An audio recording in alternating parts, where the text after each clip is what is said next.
You're watching Man Coverage with Nate Schmidt and James Bonneville on National Streaming Sports.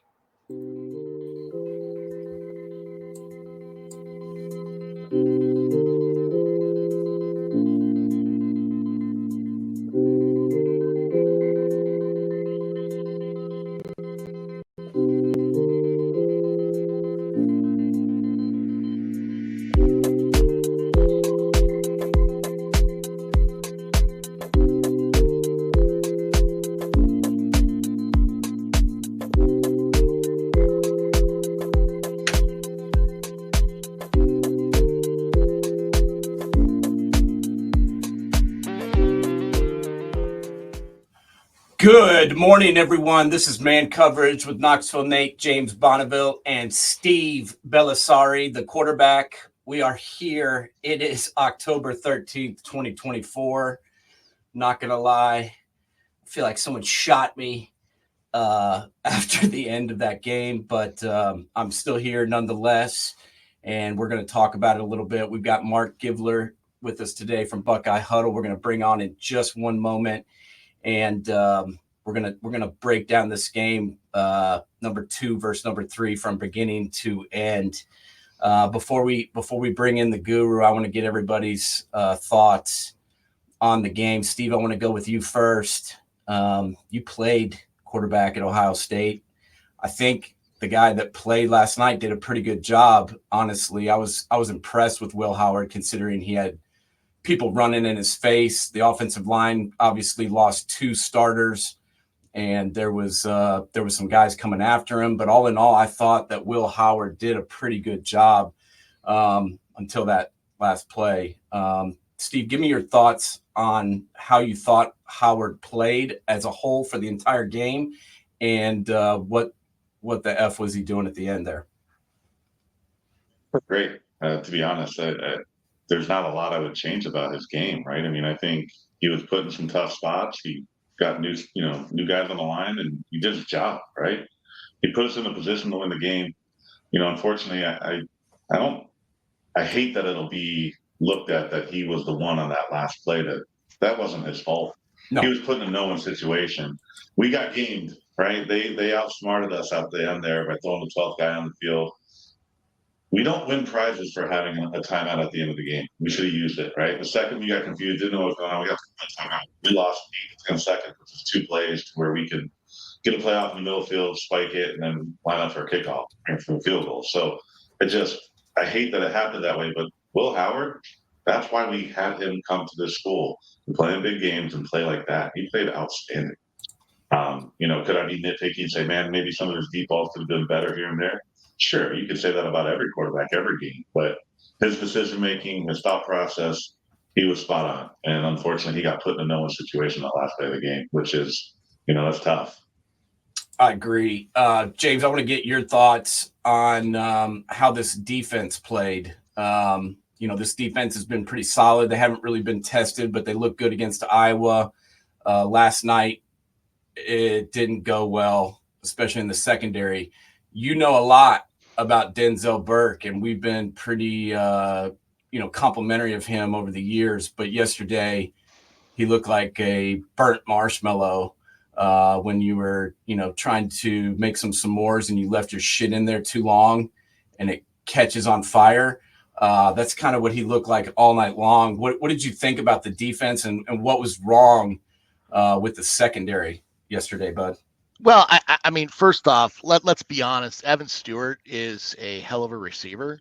We talked about him when he was coming out of high school when he committed to A&M, as I thought him as really being one of those future stars. And I don't think he had a chance to show himself at A&M, but last night he introduced himself to the world. And I think people realize this kid's got, it not only his size and speed, but his strength. There was that one play where he felt like he was dragging Burke around like all over the place.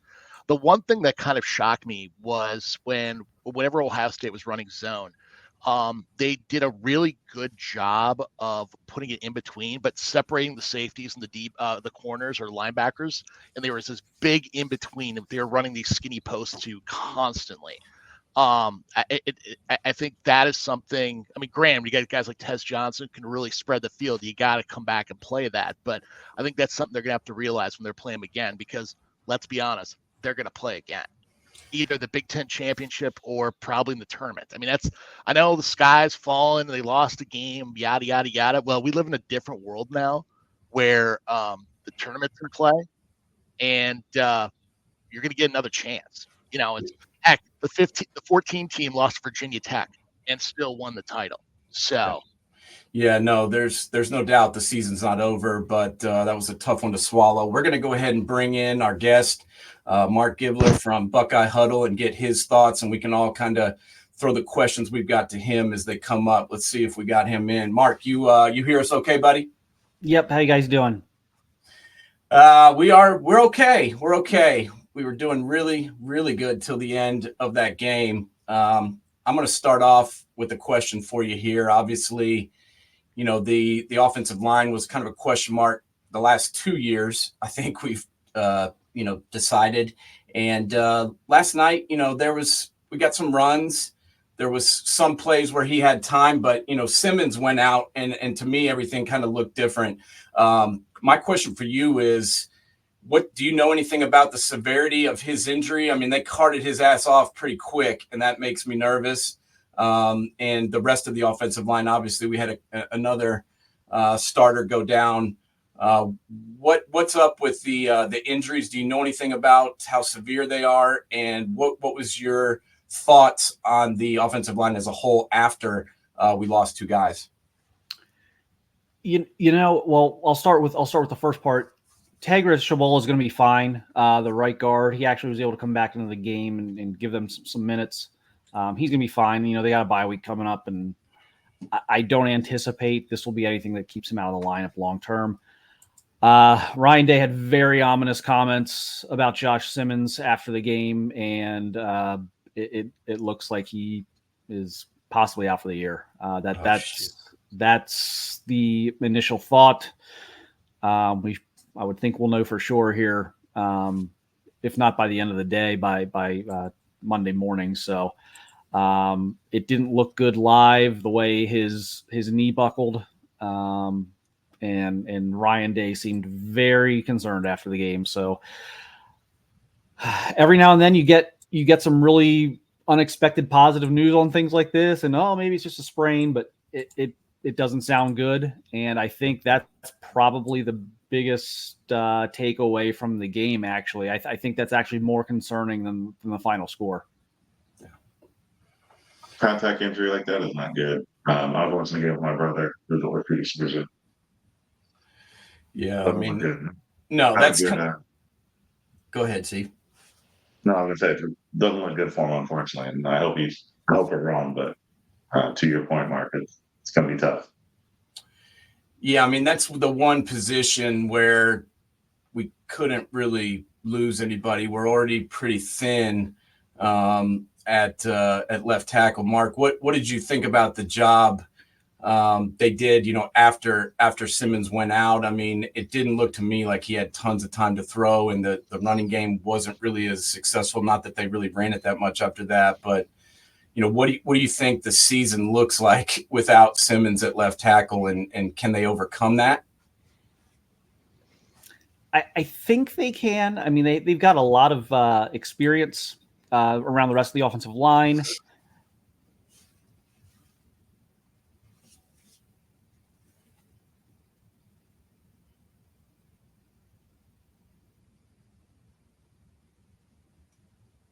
Program. So it's not something that, you're necessarily plugging in some freshman or even a second-year player. I think they'll have enough experience there. While I didn't think the offensive line was particularly great in the second half, I will say this. If you had told me before the game that they were going to lose Simmons and they were going to lose Tegra in the first half, I would have thought the whole thing would have fallen to pieces, and it actually did. I thought they held up as well as could be expected given the situation, because it's always harder to lose guys mid-game. I mean, you didn't have a week to give someone starters reps. You literally are just flying by the seat of your pants at that point. And so I actually thought given the circumstances, I was actually a little bit pleasantly surprised that they held up as well as they did. But those were obviously big losses, especially Simmons. Say Simmons is out for the rest of the year. What do they do? Do you really retool the line and put a guy like try to move Jackson over to play left tackle? And then, because I mean, you got, where do you go? Michalski is the backup. I mean, you don't want to do Josh Fryer because that's like, trying to learn with your left hand when you're a right-handed person. I mean, what do you think? The ideal situation is that Zen can just play left tackle, because then you're only disrupting. You're not really disrupting anybody by doing that. Obviously, Zen Michalski's got to figure things out there, and you got to hope he plays well. Yeah. But if you move somebody else, now you're basically disrupting two guys probably at that point. So I think the hope would be that Zen would just come in and be able to handle things. Like I say, he's 4th year in the program. Now we can talk about why he's in the 4th year in the program and hasn't really seen a lot of playing time. That's a valid question, but I think that's going to be the hope. And well-timed buy, in my opinion, right now, as the soul searching needs to happen there at a few spots, and as they try and figure out what their lineup's going to look like. Yeah, no doubt. And I guess I got a question for both Steve and Mark here. Where do we go now? I mean, this obviously we were talking right before we came on air, and if you would have told me that we were going to lose by 1 point, given how poorly some of the play was at times. I mean, I guess, Steve, I want to ask you first. What was your overall thoughts on the secondary? I mean, why were we having so much trouble letting guys get behind us in your mind? And what can they do anything to correct that? I mean, we haven't got torched like that all year, and I know they've got an experienced quarterback, but what was the problem in your eyes with the secondary? I mean, I obviously haven't broken down film on Oregon, but I think they broke some tendency by throwing the ball deep to the wide side of the field.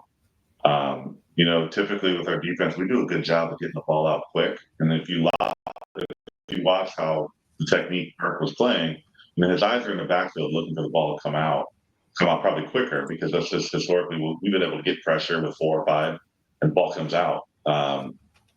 Now, this game, I think they broke some tendencies and got us, right? His eyes are in the backfield too much.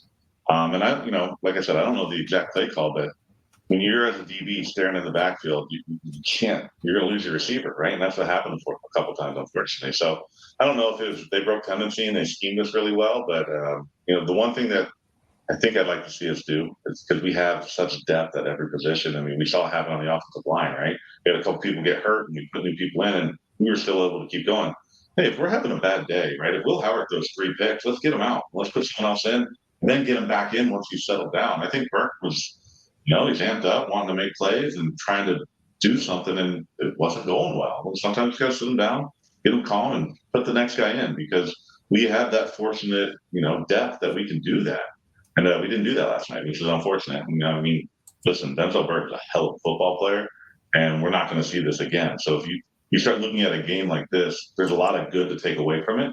If I'm going to lose a game, I'd rather lose a game like this than versus getting blown out. Right? There's a lot of good that we can take away from it, a lot of things that we can fix and get better, right?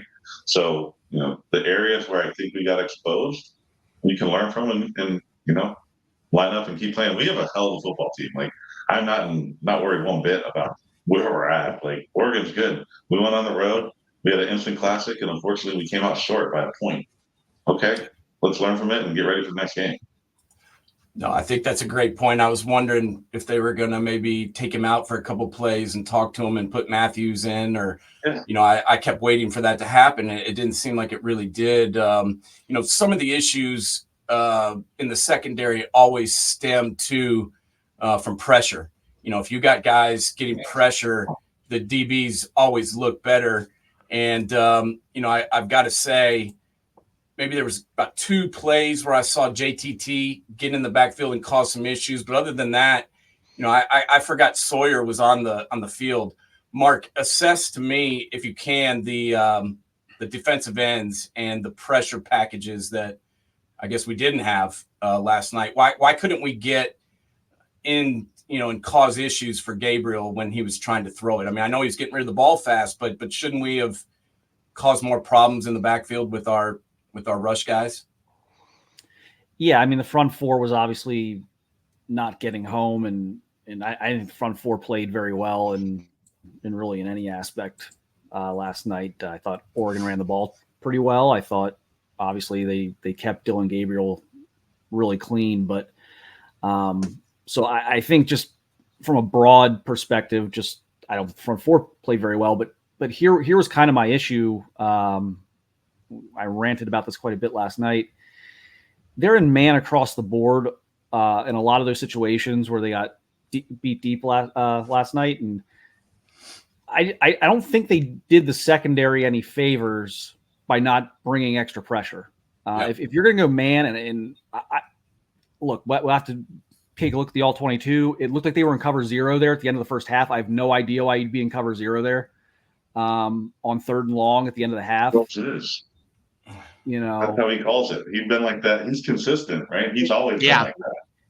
But I've been critical of like situational awareness and like terms of like he did this against Georgia. They were in cover 0. They were in there was a play against Georgia, the deep ball where Ransom fell infamously, and like if you let Georgia go 10 plays, 75 yards, 5.5 minutes, you actually win that game. The one thing you couldn't afford to do was give up a 45-second touchdown drive. And so like the same thing applied here. But to me, if you're going to put your corners on an island like that, you need to supplement that with some extra pressure. And I don't think he brought extra pressure nearly enough. I thought you could probably count on one hand the number of times they brought extra pressure. You can actually like remember the plays they brought extra pressure because it actually worked most of the time when they brought an extra guy. So I didn't like, for lack of a better term, like the connectivity there between what they were doing in the secondary and what they were doing with their front. And so that to me was a little puzzling, especially when you have at that point in the game, once you get to the end of the first half and your front four is clearly not getting pressure. Like you have to start finding other ways to get pressure. And I thought they came up short there on that aspect. Yeah. Steve, what did you think about that? Did you think they should have possibly, blitzed more, sent somebody extra since neither Sawyer or JTT was getting home? I mean, you got to pick a poison. The poison we picked didn't work, right? We were trying to lock it up in the back end and get pressure before we couldn't. And so you're either all in or you're all out. I agree with Mark. If we're going to do it, let's bring more pressure and truly make those guys beat us to the outside with the ball coming out, knowing that it will get out quicker because we're bringing extra man, right? And that, unfortunately, I think we got Burke in trouble because we weren't bringing that extra pressure. He's got eyes in the backfield, and guys are running by him, right? So you got time to make those throws. But, yeah, I think, I don't think we were surprised on what we called defensively. I mean, that's what Coach Knowles has done for a while. And, they had a good game plan. Like, they game planned us. I think we got out coached. I hate to say that, but yes, our boys played well. They game planned us, and then at the end of the game, we got to call timeout, save some time there. We got to help ourselves. But other than that, I mean, I think we're going to be right. Are you a little shocked? And this is to both of you guys. You look at the first drive, and we scored a touchdown on it. But I, especially with Jordan Birch out, weren't you expecting a lot of like, let's run it down their freaking throat. Let's get a nice long drive in, shut this crowd up, and just get a good tempo to the game. Instead, it was like a lot of passes.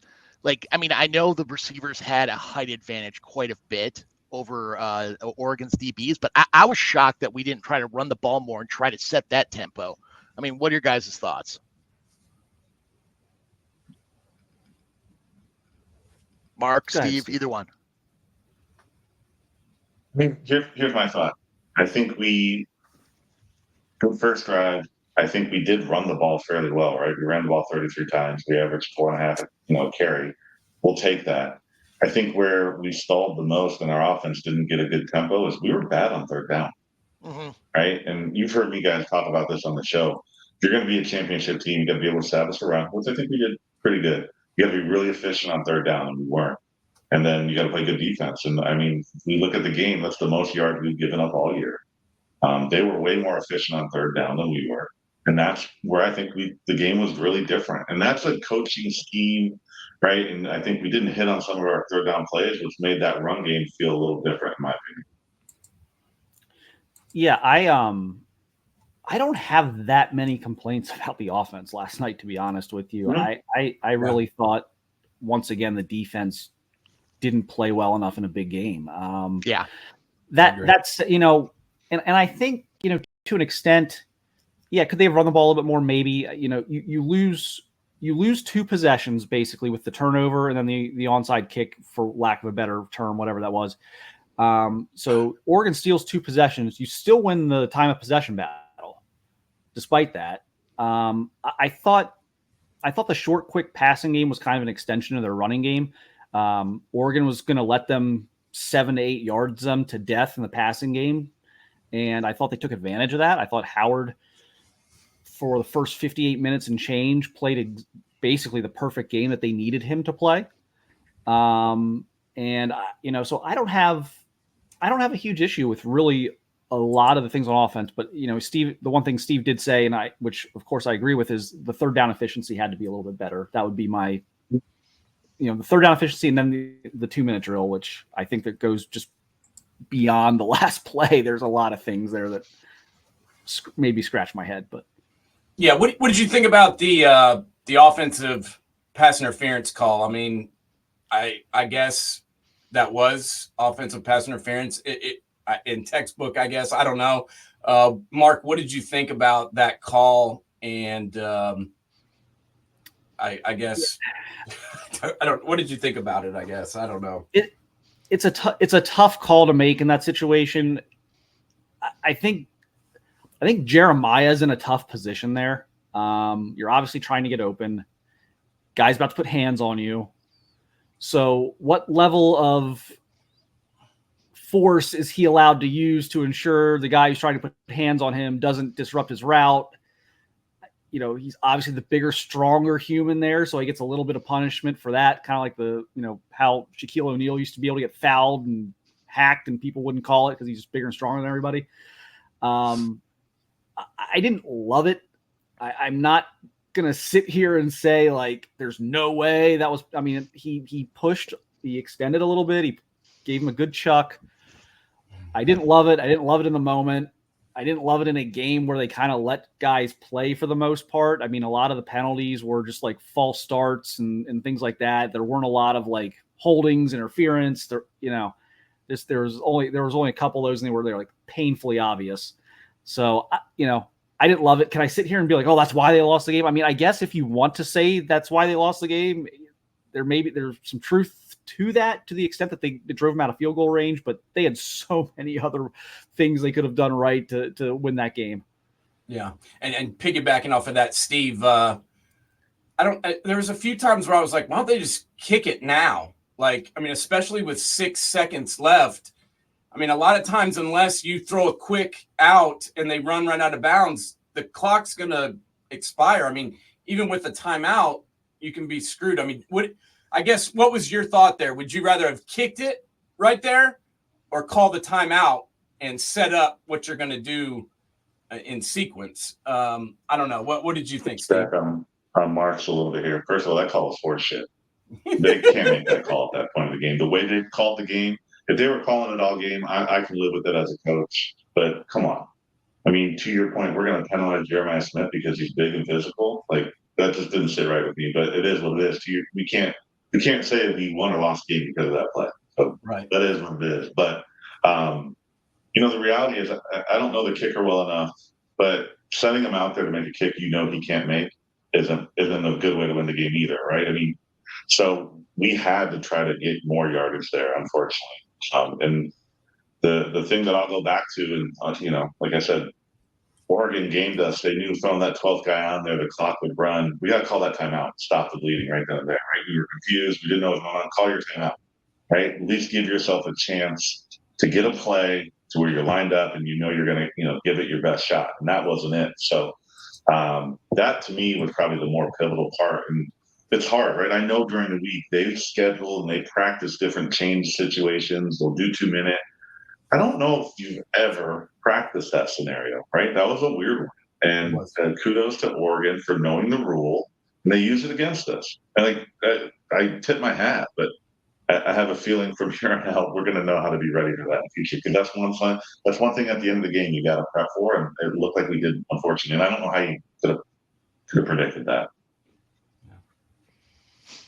I mean, at the end of the day, I know everybody's going to be upset about the loss, but let's be honest, Ohio State didn't lose to Vandy like Alabama did last week.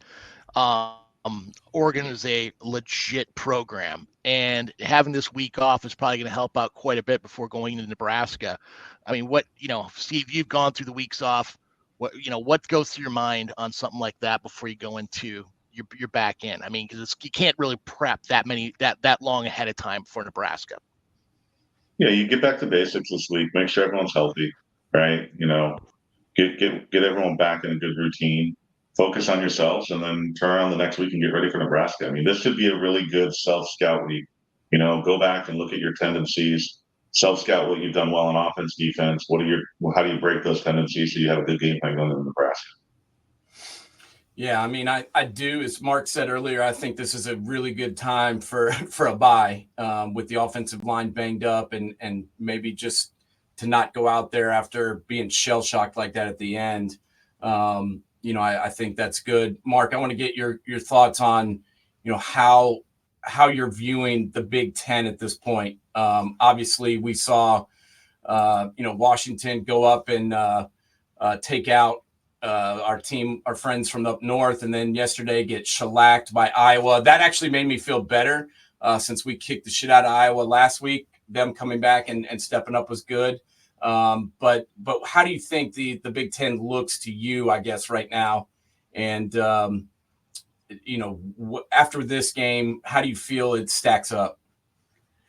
Yeah, so I actually said before the game, this week I was asked, I was like, I think whatever happens in Eugene on Saturday night, they're going to play again in Indianapolis. And I certainly, I think that was validated by what we saw last night, that, I don't think anyone, it was not the cleanest game. Look, both sides made mistakes. If Ohio State goes and wins 34-32 with the last second field goal, all the stuff you guys are doing right now, we're doing right now, questioning, how could have Ohio State just done things different? Oregon's asking those same questions. How did we let them off the hook?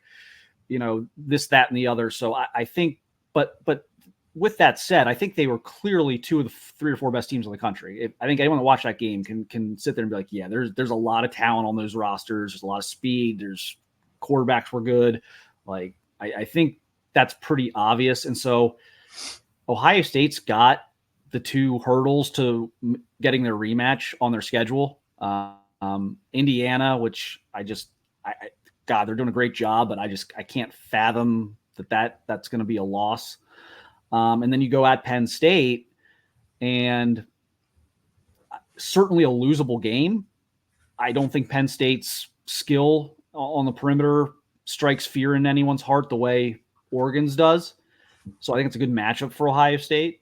But it's one of those things where, like we talked about it last night, is like any goal Ohio State had before the game kicked off last night is still not only in play, but it's actually in their control. Yeah. And Steve, I know you got to bounce. At Penn State. Yeah, that's what I was going to ask you. How you feeling after watching Penn State? I know, Steve, you got to bounce, so I just want to get your thoughts before you leave. I'm still, Penn State isn't the team that really scares me after their victory yesterday and them still being undefeated. How do you think the Buckeyes match up against them? I think we match up against anyone in the country, point blank, period. I think Penn State's a really good football team, and that's a huge win for them, going on the road, right, out west, winning against a good football team. But Penn State will take their shots, and they do some unique things on offense, which I like. They're very creative, and they're going to do that. I think the game we just had is going to help us prepare and be ready for a game like that at Penn State, right? Talk about loud environments. I don't think there's a louder one. I mean, I know I wasn't out there, but I would imagine Penn State, when they do their whiteout at night, is as loud as anywhere in the country and you're ever going to find. So having that experience now under our belt against Oregon, where we came out with a lot of good, I think we match up really well with Penn State, and we're set to kind of, to our point, it's in their hands now to run the table to still accomplish every single goal they want. Yeah, no, I agree. And thank you, man. I know you got to bounce, so thank you so much for jumping on to give us your thoughts on the game last night, brother. You got it, man. Have a good one, guys. All right, we'll see you. Talk to you. All right, go get him. All right, so I guess before we let you go, Mark, I want to get your thoughts on the next game. I'm going to be up there checking this thing out in person. Hopefully I get to run into all you guys, but I do want to know, you've seen Nebraska, I'm sure, and their freshman quarterback, and obviously they're a little bit different the way they operate with Matt Rule being the coach now. What do you think about this Nebraska team, and how do we match up with them? Yeah, like I think Ohio State matches up really well with pretty much anybody left on the schedule. I really like Matt Rule. I think he's a really good coach. I was a big fan of that hire for them. I think they're probably a year away from being legitimate, conference championship game type of contenders. But he's creative on offense. He's got Dylan playing well within the offense. You're not seeing a lot of errant throws, bad decisions. I think he's coached Dylan up really well. I think they've got some weapons now. They got the tight end Thomas Fedone, who's been like ravaged by injuries after being the number one tight end in the country coming out of high school. As a guy I thought was gonna be a star and just tore up his knee, and he's just had all sorts of issues. And he's really come on. They've got some young skill guys that are really good. The defense, I'm sure they'd like to have one or two moments back this season, but I think the defense has been pretty sound. I just think it's a well-coached team. It's a team that, from a ceiling perspective, even if they play their A game, I think it's gonna be tough for them to kind of come into Columbus and win. But it's also a team that's not going to give you the game. You're going to have to go take it. They're not going to just donk the game away. So they're going to make you earn it. And I think that's going to be the key, is just like staying disciplined and knowing that like you're playing a well-coached team. They're not going to hand it to you. Awesome. Mark, and thank you so much for joining us. Everybody make sure go check out all of Mark's reports at Buckeye Huddle and subscribe and get updated. I know I do. That's where I get most of my news from. So everybody make sure and sign up at Buckeye Huddle and subscribe and catch all of Mark's great stuff. Thank you so much for jumping on with us this morning. I know you're super busy, so thank you for giving us a few minutes of your time and helping us break down the loss. Anytime. Thanks, guys.